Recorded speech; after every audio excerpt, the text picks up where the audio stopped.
sekarang musim haji. Tapi tuan-tuan tahu ke tak, bagaimana berlakunya persyariatan tentang haji ini?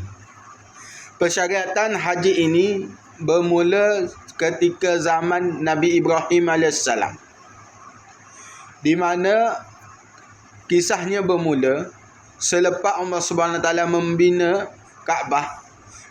Nabi Ibrahim AS ni naik ke Bukit Abi Qubais, di mana Nabi Ibrahim AS menyeru kepada manusia dengan bersabda, katanya lagu mana? Baginda bersabda, menyeru kepada manusia, wahai sekalian manusia, Tuhan telah membina sebuah Kaabah dan mewajibkan ke atas kamu untuk apa? Untuk mengerjakan haji ini. Lepas tu Nabi Ibrahim AS berpaling ke kanan, ke kiri, lepas tu berpaling ke barat, ke timur.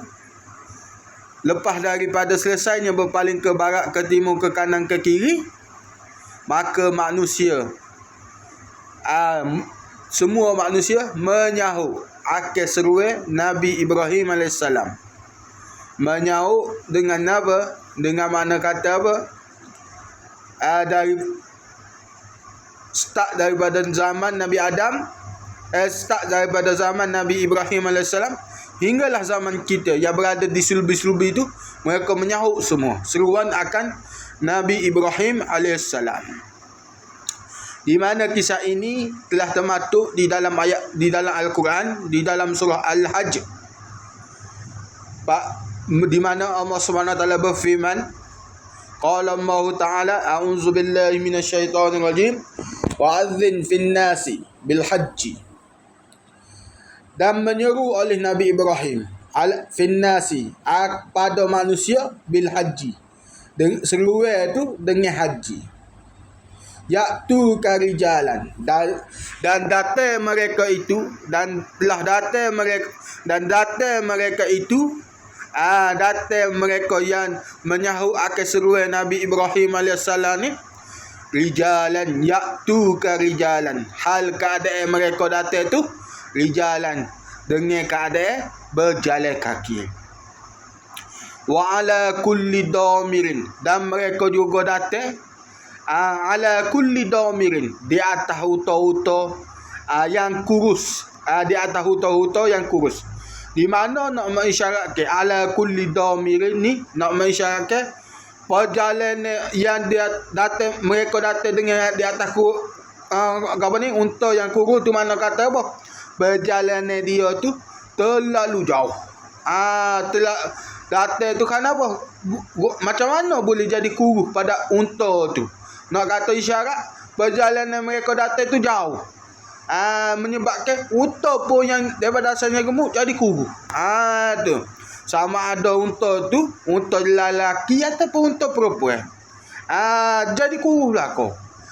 Nak isyarat mereka ni datang daripada jauh. Kenapa? Seruan daripada Nabi Ibrahim AS untuk mengerjakan haji. Tu mereka sanggup datang. Min kulli fajjin hamiq. Mereka datang daripada segenap juru, dari segenap penjuru yang ada di dunia ni. Yang mana mereka menyahut tu, tak kira lah mari daripada barat kau, mari daripada timur kau, mari daripada kanan kau, mari ke kiri kau, mari daripada selatan kau.